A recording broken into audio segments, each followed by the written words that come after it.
આ તરફ આણંદ જિલ્લા પંચાયતમાં પણ એક ચોંકાવનારો કિસ્સો સામે આવ્યો છે, જ્યાં ભાજપ પાસે બહુમતી હોવા છતાં પણ કોંગ્રેસ ઉમેદવાર વિજેતા બનશે।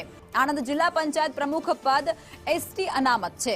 ભાજપે 33 બેઠકો જીતી અને કોંગ્રેસ પાસે 7 બેઠકો હતી। ભાજપના ઉમેદવારનું જાતિ પ્રમાણપત્ર એક ક્યાંક બીજા એટલે કે મહારાષ્ટ્રનું નીકળ્યું। ડીડીઓએ તપાસ બાદ ભાજપના મયુરીબેન પટેલનું ફોર્મ રદ કરી દીધું છે। કોંગ્રેસના ગૌરીબેન તડવીનું ફોર્મ માન્ય રખાયું।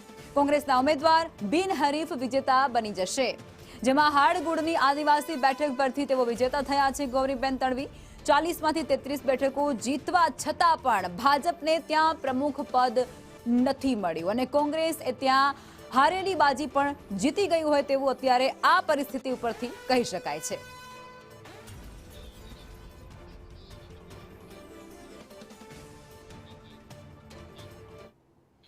અને આજ મુદ્દે વધુ વિગતો સંવાદદાતા ઇરશાદ આપવાના છે, જે અમારી સાથે લાઈવ જોડાઈ ચૂક્યા છે। ઇરશાદ પાસેથી વધુ વિગતો મેળવવી છે।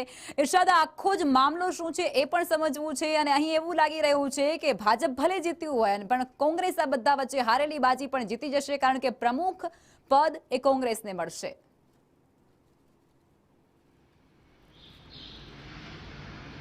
જે લખમાં કે જે આણંદ જિલ્લા પંચાયતનું જે ચિત્ર છે તેમાં હાલ ખૂબ જ ગૂંચવાડો ઊભો થયો હતો, જેમાં જે હાડગુડ બેઠક છે જે એસટી બેઠક હતી અને તેની ઉપર જે ઉમેદવાર વિજેતા જાહેર થાય તે જ પ્રમુખ પદ મેળવી શકે તેવું ચિત્ર હતું।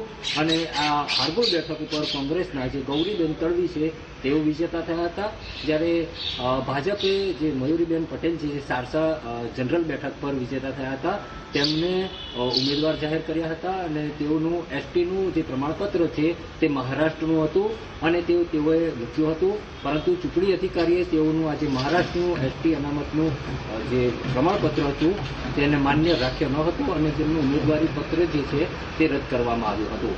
આણંદ જિલ્લા પંચાયતની કુલ 40 બેઠકો પૈકી તે 33 બેઠકો પર ભાજપ બહુમતી સાથે વિજેતા થયેલ છે, જ્યારે કોંગ્રેસને માત્ર 7 જ બેઠકો મળેલ છે। પરંતુ હાડગુડ જે બેઠક હતી જે એસટી અનામત અને પ્રમુખ પદ માટે અનિવાર્ય હતી તે બેઠક પર કોંગ્રેસ વિજેતા થયેલ હોય હાલ કોંગ્રેસના ઉમેદવારનું જે ફોર્મ છે તે ચૂંટણી અધિકારી દ્વારા માન્ય રાખવામાં આવ્યું છે અને ગૌરીબેન તડવી જે આવતીકાલે બિનહરીફ વિજેતા જાહેર થાય તેવું છે।